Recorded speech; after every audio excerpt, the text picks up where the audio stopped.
Floor leader Shri Eleti Maheshwar Reddy గారు మాట్లాడతారు.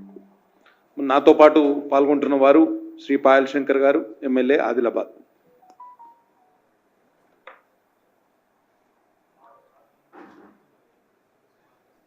అందరికీ నమస్కారం.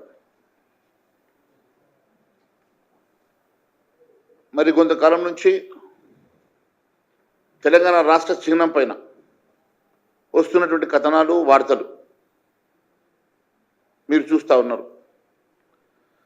తెలంగాణ అధికారిక చిహ్నమైనటువంటి దాన్ని మారుస్తానని చెప్పేసి రాచరికపు ఆనవాళ్లు లేకుండా కొత్త చిహ్నాన్ని రూపొందిస్తామని క్యాబినెట్లో ఆమోదం తెలిపినట్లు మనం వార్తల్లో చూసాం. మరి కొత్త చిహ్నాన్ని ఒకటి బయటకు లీక్ ఇచ్చినా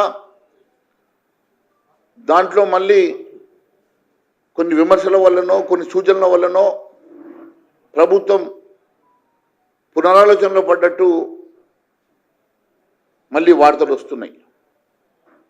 మరి రేపు తెలంగాణ ఆవిర్భావ దినోత్సవం రోజు రిలీజ్ చేస్తామనుకున్నటువంటి రాష్ట్ర ప్రభుత్వం కేవలం గీతాన్ని మాత్రమే రిలీజ్ చేస్తూ చిహ్నాన్ని పెండింగ్లో పెడుతున్నట్టుగా మాకు కొన్ని వార్తలు వస్తున్నాయి. మరి మేము ఒకటి అడుగుతా ఉన్నాం, రాచరికపు ఆనవాళ్లను పూర్తిగా తొలగించాలని చెప్పేసి అనుకున్నటువంటి ముఖ్యమంత్రి గారు కానీ కేబినెట్ కానీ తెలంగాణ ఉద్యమ స్ఫూర్తి కనబడే విధంగా తెలంగాణ సాంస్కృతిక అంశాలు కానీ ప్రజాస్వామ్యం కానీ ప్రజా జీవనం ఉలికిపడేటువంటి విధానంగా రూపొందిస్తామని అనుకొని మరి ఇచ్చినటువంటి లోగోలో అమరవీరుల స్తూపాన్ని పెట్టడం మేము స్వాగతిస్తున్నాం. ఎందుకంటే మీరు పెట్టినటువంటి అమరవీరుల స్తూపం ఇది దాదాపు 1970లో తొలి ఉద్యమంలో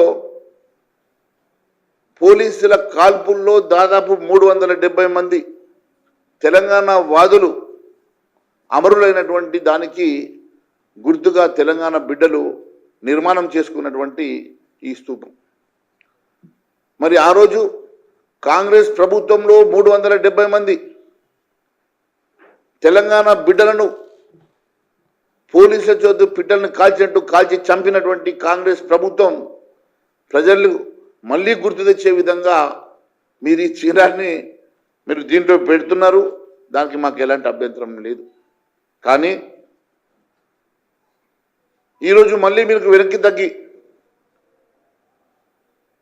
సమాధికి చిహ్నమైనటువంటి చార్మినార్ని తొలగించేటువంటి దమ్ము ధైర్యం మీకు ఉన్నదా? ఈ తెలంగాణ గడ్డ మీద ఎన్నో అరాచకాలు చేసి ఎంతో హిందువుల రక్త మాంసాలతోటి, హిందువుల మానభంగాలు, ఆడబిడ్డల మానవిమానాలతోటి చెలగాటం చేసినటువంటి ముస్లిం పాలకుల చిహ్నాలను తొలగించేటువంటి ధైర్యం మీకు ఉన్నదని అడుగుతున్నా. క్రూరంగా తెలంగాణ హిందూ బిడ్డల్ని హింసించినటువంటి ముస్లిం పాలకుల చిహ్నాల్ని తొలగించాలంటే కేవలం చార్మినార్ని లోగోలో నుంచి తీయడం కాదు.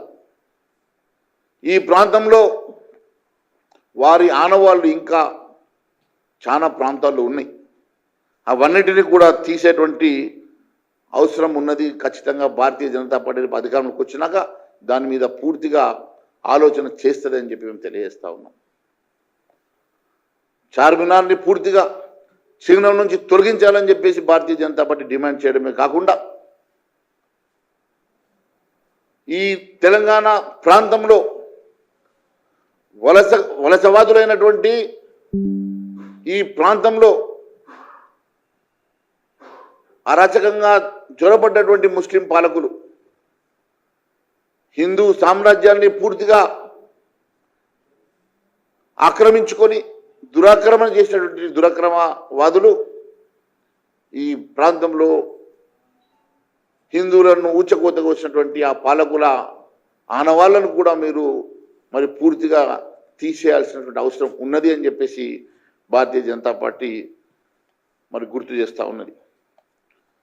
నిజంగా రాజరిక గుర్తులను తొలగించాలని చిత్తశుద్ధి ముఖ్యమంత్రి గౌరవ రేవంత్ రెడ్డి గారికి నిజంగా ఉంటే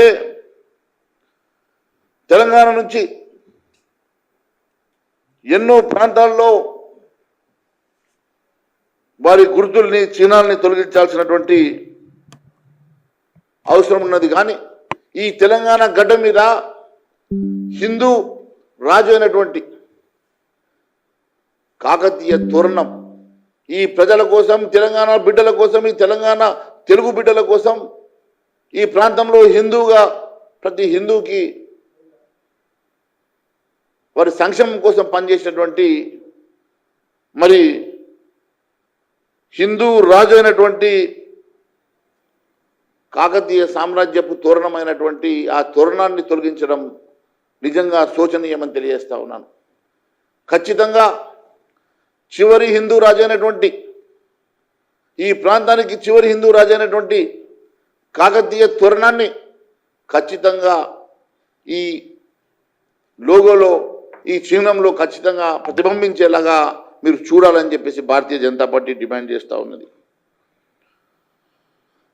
ఈ దురాక్రమణదారులు కాకతీయ హిందూ సామ్రాజ్యాన్ని కూలదోసి దురాక్రమణ చేసి కొన్ని వందల సంవత్సరాలు ఈ ప్రాంతంలో హిందువుల మీద అరాచకంగా పాలన సాగించినటువంటి వారి తోరణాలు, వారి మరి రాచరిక చిహ్నాలు ఇంకా ఆదిలాబాద్ నుంచి తెలంగాణ ప్రాంతంలో ప్రతి చోట కనిపిస్తూ ఉన్నాయి. ముఖ్యంగా ఎదులపురం అని పిలువబడేటువంటి ఆదిలాబాద్ని, ఎదులపురం అని పిలువబడేటువంటి వారిని బలవంతంగా ఆ రోజు ఆదిలాబాద్ పేరు పెట్టి ఈరోజు వాడకంలో ఇంకా గ్రామీణ ప్రాంతాల్లో ఎదులపురం అనే పిలుస్తారు. అలాంటి ప్రాంతంని మీరు ఆదిల్ పేరు పెట్టుకున్నటువంటి ఆ రాచరికపు మరి కాదని చెప్పేసి అడుగుతా ఉన్నాను. అది రాచరికపు చిహ్నమనని భావించడం మీరు లేదా అని చెప్పి నేను అడుగుతా ఉన్నాను. అలాంటివి హైదరాబాద్ భాగ్యనగరంగా, అదే మాదిరిగా మహబూబ్ నగరు పాలమూరు జిల్లాగా, అదే మాదిరిగా కరీంనగరు నిజామాబాద్ ఇందూర్గా, మరి కరీంనగర్ లాంటి అన్ని ప్రాంతాల్లో మీరు ఒకసారి చూస్తే సికింద్రాబాద్ లష్కర్గా, కరీంనగర్ ఎలగందలగా, మహబూబ్ నగర్ పాలమూరుగా, మహబూబాబాద్ మానకోటగా ఇంకా పిలువబడేటువంటి ప్రాంతాలు మరి అన్నిటినీ కూడా ఆ రోజు బలవంతంగా వారు ముస్లిం పేర్లు పెట్టేసినటువంటి ఆ ప్రాంతాలను మరి ఎందుకు మీరు మార్చాలని ఆలోచన చేయడం లేదు. ఈరోజు మీరు చూసినట్టయితే మద్రాసు, ఒకప్పుడు మద్రాసుగా పిలువబడేటువంటిది వాళ్ళు మరి ఏ రకంగానైతే ఈరోజు చెన్నైగా మార్చుకున్నారు, కలకత్తాను కోల్కత్తాగా మార్చుకున్నారు, బొంబాయిని ముంబైగా మార్చుకొని అన్ని ప్రాంతాల లోపల వారి పేర్లు మార్చుకొని అన్ని రకాలుగా పాత పురాతనమైనటువంటి పేర్లను పునరుద్ధరణ చేసుకున్నటువంటి మరి చాలా రాష్ట్రాల్లో మరి తెలంగాణ రాష్ట్రం ఎందుకు ఆలోచన చేయడం లేదు? తెలంగాణ రాష్ట్రంలో ఈ ముస్లిం ఓట్ల కోసం పాకులాడేటువంటి కాంగ్రెస్ పార్టీ ఎందుకు ఈ రకంగా మరి ఈ ప్రాంతంలో ఉన్నటువంటి ఈ ఆనవాళ్ళను తొలగించేసి మరి పాత సాంస్కృతికంగా తెలంగాణలో ఉన్నటువంటి వాస్తవ పేర్లైనటువంటి ఆ వాస్తవ పేర్లను మరి పునరుద్ధరణ జరిగితే తప్ప ఈ తెలంగాణ సంస్కృతి పునరుద్ధరణ జరగదు అని చెప్పి నేను తెలియజేస్తా ఉన్నాను. తెలంగాణ ఫార్మేషన్ డే రోజు పునరుద్ధరణ అంటున్నారు. పునరుద్ధరణ అంటే మన సాంస్కృతిక పునరుద్ధరణ జరగాల. గత పాలకుల్లో గతంలో ఉన్నటువంటి మరి సాంస్కృతిక పేర్లను కూడా మనము వారి అరాచకమైనటువంటి పాలనలో ఉన్నటువంటి రాజరిక చిహ్నాలను తొలగించాల్సినటువంటి అవసరం ఖచ్చితంగా మరి ప్రభుత్వానికి లేదా అని చెప్పి మేము అడుగుతా ఉన్నాం. ముఖ్యంగా తెలంగాణ గుమ్మాటాలను సచివాలయంలో కొత్తగా పాత పాలకులు నిర్మాణం చేశారు. మరి నిజంగా చిహ్నాలు ఉండొద్దంటే మరి ఆ టోమ్స్ ఏ ముస్లిం పాలకులకు సింబాలిక్గా ఉన్నటువంటి ఆ టోమ్స్ ఏవైతే ఉన్నాయో ఆ గుమ్మాలటను తొలగించేటువంటి ధైర్యం దమ్ము మీకు ఉన్నదని అడుగుతున్నా. సెక్రటేరియట్లు దాదాపు 34 గుమ్మాటాలు నిర్మాణం చేసినటువంటి పాత పాలకులు కేవలం ముస్లిం ఓట్ల కోసమో ఓవైసీని సంతోషపెట్టడం కోసమో చేసినటువంటి ఆ గుమ్మాటాల నిర్మాణాన్ని మరి ఎందుకు తొలగించడం లేదు? అవి తొలగించి మరి నిజంగా తెలంగాణ సాంస్కృతికమైనటువంటి మరి చిహ్నాలైనటువంటి మరి మన తెలంగాణ ఉట్టిపడేటువంటి చిహ్నాలను ఎందుకు నిర్మాణం చేయడం లేదని చెప్పి మేము ప్రశ్నిస్తున్నాం. తెలంగాణ సాంస్కృతిక చిహ్నాలను మనం ముందుకు తీసుకురావాల్సినటువంటి సాంస్కృతిక నిర్మాణం, తెలంగాణ పునర్నిర్మాణం జరగాలంటే తెలంగాణ సాంస్కృతికంగా అన్ని రకాలుగా ఉన్నటువంటి వైభవాన్ని ముందుకు తీసుకురావాల్సిన అవసరం ఉంటుంది. కానీ ఈ రాజరికపు మీరన్నటువంటి ఈ రాజరికపు ఆలోచన లేకుండా పూర్తిగా నిర్వీర్యం చేస్తామని చెప్పినటువంటి ముఖ్యమంత్రి గారు, ఆనవాళ్ళు లేకుండా చేస్తామన్నటువంటి ముఖ్యమంత్రి గారు, రాజరికపు ఆనవాళ్ళు ఇవన్నీ మీకు కళ్ళారా కనబడతలేవా? మరి ఇవన్నీ తొలగించినప్పుడే కదా నిజంగా రాజరికపు మరి నిర్మూలన జరిగినట్లు అని మేము భావిస్తూ ఉన్నాం. అంతేకాకుండా మరి తెలంగాణ చిహ్నంలో మీరు చేసినటువంటి అదేవిధంగా మీరు మేనిఫెస్టోలో మీరు చాలా స్పష్టంగా చెప్పారు, తెలంగాణ అమరవీరులందరికీ కూడా 25,000 రూపాయలు ప్రతి కుటుంబానికి ప్రభుత్వ ఉద్యోగం ఇస్తామని చెప్పారు. మరి మొదటి దఫా చనిపోయినటువంటి 370 మందికి, రెండో దఫా ఉద్యమంలో చనిపోయినటువంటి 1000 మందికి మీరు అందరినీ గుర్తించి మరి వారికి ఎప్పుడు లోపల ఉద్యోగాలు ఇస్తారు, ఎప్పటి లోపల మరి 25,000 రూపాయలు ప్రతి కుటుంబానికి ఇస్తారో చెప్పాల్సిన అవసరం ఉన్నది. రేపు మీరు ముఖ్యమంత్రిగా మొదటి తెలంగాణ ఫార్మేషన్ డేలో మీరు పార్టిసిపేట్ చేస్తున్న సందర్భంగా మీరు మేనిఫెస్టోలో ఇచ్చిన మాట ప్రకారం ఎప్పటికల్లా ఇవన్నీ కూడా పూర్తి చేస్తారో చెప్పాల్సినటువంటి మరి వారందరినీ కూడా ఎప్పటికప్పుడు గుర్తించి వారికి మీరు ఉద్యోగాలు 25,000 రూపాయలు ఇస్తారో చెప్పాల్సిన అవసరం ఉన్నదని మేము భావిస్తూ ఉన్నాం. కేవలం అంతేకాకుండా యువకుల మీద తెలంగాణ ఉద్యమ సమయంలో పెట్టినటువంటి కేసులను కూడా పూర్తిగా తొలగించాలని భారతీయ జనతా పార్టీ డిమాండ్ చేస్తూ ఉన్నది. అంతేకాకుండా చివరిగా మీరు సోనియా గాంధీ గారిని బలిదేవతను పిలుచుకున్నారో, ఏ దేవతను పిలుచుకున్నారో, ఈరోజు ఆ బలిదేవతకు భక్తుడిగా మారినటువంటి రేవంత్ రెడ్డి గారు, మీరు ఎవరిని పిలుచుకుంటారో మాకు అభ్యంతరం లేదు, కానీ ఈ తెలంగాణ రాష్ట్రం ఏర్పడడానికి ముఖ్య కారణమైనటువంటి భారతీయ జనతా పార్టీని విస్మరించడం చాలా బాధాకరంగా ఉన్నది.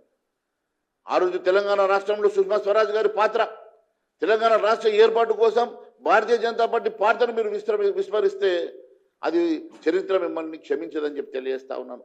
ముఖ్యంగా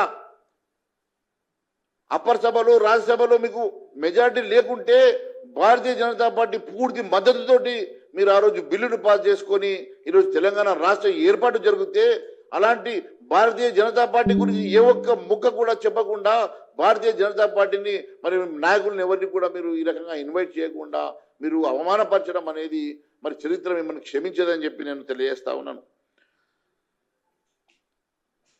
వాస్తవానికి మీరు అర్థం చేసుకోవాల్సింది, మీరు ఎన్ని రకాలుగా అరచేతి అడ్డం పెట్టించి సూర్యుని ఆపాలని ప్రయత్నం చేస్తూ ఉన్నారో, మీరు ఎన్ని రకాలుగా ఆపినా కూడా చరిత్ర మాత్రం వాస్తవం.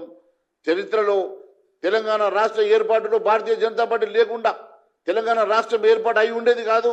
తెలంగాణ రాష్ట్ర ఏర్పాటులో పూర్తిగా భారతీయ జనతా పార్టీ పాత్రే పెద్దన్న పాత్రగా అందరూ గుర్తించుకుంటారు. మీరు ఏ రకంగా మీరు తప్పు పట్టించే ప్రయత్నం చేసినా తెలంగాణ రాష్ట్ర ప్రజలకు మాత్రం తెలుసు, తెలంగాణ రాష్ట్రం భారతీయ జనతా పార్టీ వల్లనే మరి ఆవిర్భావం అయిందని చెప్పేసి నేను తెలియజేసుకుంటూ, మరి ఖచ్చితంగా మరి ఏ ఆనవాళ్ళైతే పూర్తిగా రాచరికపు ఆనవాళ్ళైతే పూర్తిగా తొలగించాలని చెప్పేసి మీరు భావిస్తూ తొలగిస్తామని చెప్పి చెప్తున్నటువంటి మరి రేవంత్ రెడ్డి గారు, నిజంగా మీకు చిత్తశుద్ధి ఉంటే ఆ రాచరికపు ఆనవాళ్ళు ఏ ముస్లిం రాచరికపు తెలంగాణ గడ్డ మీద ఈ ప్రాంతంలో హిందువులను ఊచకోత కోసినటువంటి ఆ పాలకుల ఆనవాళ్ళు లేకుండా పూర్తిగా తొలగించే దమ్ము ధైర్యం ఈ ముఖ్యమంత్రికి ఉన్నదా? ఉంటే ఖచ్చితంగా మేము డిమాండ్ చేసేటువంటి ఆ పేర్లతో సహా ఆనవాళ్ళు డోమ్లతో సహా మొత్తం ఆనవాళ్లను తొలగించి మరి తెలంగాణ సంస్కృతిని పునరుద్ధరణ చేయాలని చెప్పేసి భారతీయ జనతా పార్టీ డిమాండ్ చేస్తా ఉన్నది. Thank you.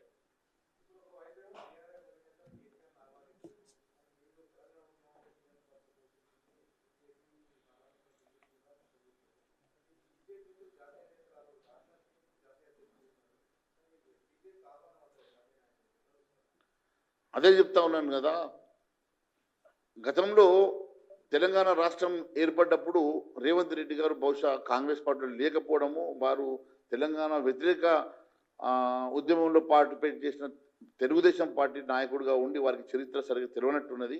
మరి వారి చరిత్ర తెలుసుకోవాలి. భారతీయ జనతా పార్టీ పెద్దన్న పాత్ర పోషించిన మాట వాస్తవం. ఖచ్చితంగా వారు భారతీయ జనతా పార్టీ నాయకత్వాన్ని కూడా మరి వారు పిలిచి ఉంటే బాగుండేదని మేము భావిస్తున్నాం.